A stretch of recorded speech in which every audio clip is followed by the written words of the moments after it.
गोपिका जीवनस्मरणं गोविन्द गोविन्द श्रीहरये नमः।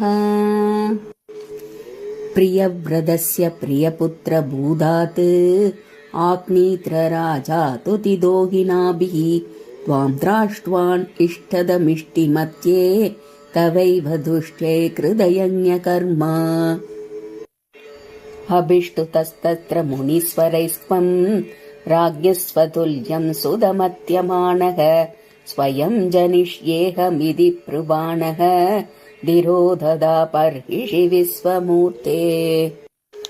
न विप्रियायामदमेरुदेव्यां त्वमंशतो भूरुषभाभिधानः अलोकसामान्यगुणप्रभाव प्रभाविदाशेषजनप्रमोदः। त्वयि त्रिलोके हृदि राज्यभारं निधायनापि सह मेरुदेव्या तपोवनं प्राप्य भवन्निषेवी कदः किलानन्दपदं पदं ते। इन्द्रस्त्वदुःकर्षकृतात्तमर्षात् ववर्षनास्मिन्न जनापवर्षे यथा तदा त्वं निजयोगशक्त्या स्ववर्षमेन व्यददासु वर्षम्। जितेन्द्रदत्तां कमणीं जयन्तीम् अधोत्वहन्नात्मरदाशयोऽपि अजीतनस्तत्र सदं तनूजान् येषां शिदीशो भरदोऽग्रजन्म।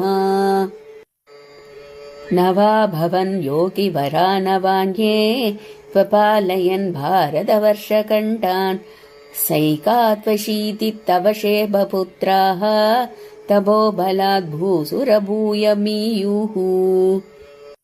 उक्त्वा सुदेप्योतमुनीन्द्रमत्ये विरक्तिभक्त्यन्वितमुक्तिमार्गम् स्वयं कतः पारमहंस्य वृत्तिम् अधा जडोन्मत्तपिशाचर्याम्। परात्मभूतोऽपि परोपदेशम् कुर्वन् भवान् सर्वनिरस्यमाणः विकारहीनो विचचार कृत्स्नाम् महीमहीनात्मरसाभिलीनः। सयुव्रतं को मृगगागचर्यां शिरं चरन्नाव्यपरं स्वरूपं तवाहृदाङ्गकुटकाचले त्वं तापान् ममापागुरुवादनात्।